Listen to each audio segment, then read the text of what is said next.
Qarliq kecha. Hikoya. Qar uchqunlari sansızlagan aqzirakchaqlarga o'xshash kecha osmonida bahramon uchib, yer sharining bag'riga qo'nmoqda edi. Butun zaminga nihoyat tezla bir kumush rangli gilam silindi. Abad ko'chadan yiroq bir ko'ni uyda qish kechasining jimjitligi va sus illiqligi hukm suratdi. Çoğdanda kuyayotgan yog'och ko'miri anda sanda chirislab ovoz chiqarib turadi. Ha, sirtda qor yog'di, dedi cho'g'dan yenida o'ltirib o'tqa qaqlangan uy egisi o'z-o'ziga qo'tirab. Shundoq, sirtning bundoq tinch bo'lishi ajablanarli emas, dedi uning yenida o'ltirgan xotini qurib ketgan qo'llarini cho'g'donga uzatqach. Bundoq jimjit kechida o'g'limiz cho'qim ko'proq bilimlarni o'rganalaydi. Uy egasi shundoq degach ustinki qavatga qaradi. Bola charchag'andi. Uningga issiq choy sunib beray. Kun bo'yi uyda o'ltirib o'rganish qiladi o bola. Uning salomatligini buzib qo'yishidan ansirayman, dedi onasi. Bo'ldi. Uni avar qilmaydi. O charchab qolsa yoki biror narsa ichkisi bo'lsa, o'zi pastga tushidi. Siz bunda hal qilmang. Ota-onalarning haddidan ziyoda ko'ngil bilishi ko'p hollarda bolalarning ruhiy yukini og'irlashtiradi. Aksicha yaxshi bo'lmaydi.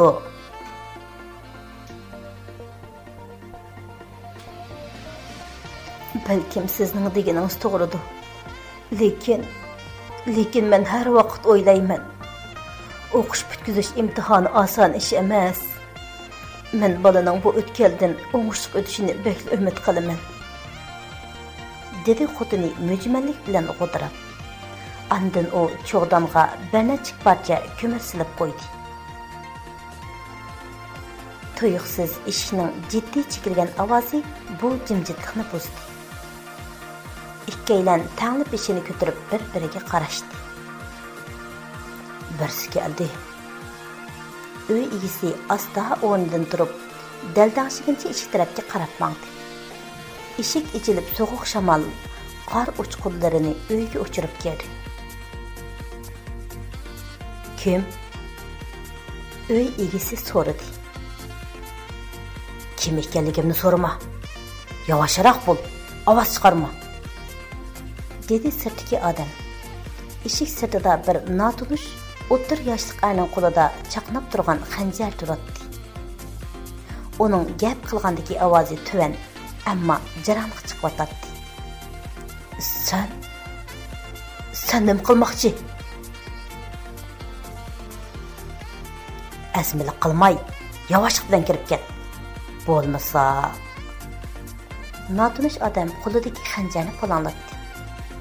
Uy egasi amalsiz burilib uyga qarab mangdi. Onungacha mo'miyi oldiga chiqib, kim o'g'limni izdandikan? Uning butun badani titrab turadi. Demakchi bo'lgan so'zining oxirini yutib-etdi. Kechiring xonim, men pul olg'il kelgan.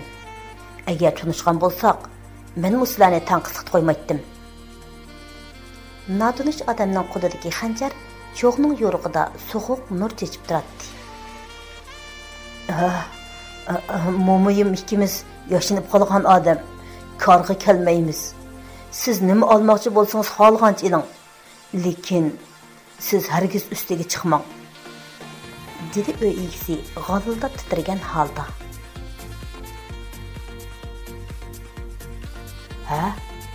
Üstünki qavatda texmi qimmatli narsa bormi? Notunish odamning ko'zlari birdilla jamdek ichilib, och ko'zligi mana deb texmi oshkor bo'ldi. Yo'q, o'g'lim ustida o'g'inish qilyotdi. Uy egasi aldirab tenib tushundirdi. Undaqda men texmi ehtiyot qilishim kerak. Qo'l silishdan burun cho'qim avval uni bog'lab qo'yishim kerak, dedi notunish odam. Yo'q, unda qilmang. O'g'limizga azor bermasligingizni o'tinaman, dedi Mo'may onu to'sib. Yo'qol. Natanish odam nihoyat tezlik bilan mengib palampayga chiqdi. Koni palampaydan g'ijildigan ovoz chiqib turadi. İki qeri amalsiz hanqib turib qoldi. Tuyuqsiz qaraslagan va ichinishliq chirqirgan ovoz bilan tang ig'ir bir narsa palampaydan do'milab tushdi. Uy egisi birdam hanqib turgandan keyin esini yig'ib ayoliga: "Cho'qim bizning o'g'limiz bu ablahni yiqitib o'tdi. Tez soqchiq telefon bering." Nihoyat tezla soqchilar yetib keldi. Palampay eg'izida soqchilar yiqilib yalangan notanish odamni ko'rdi.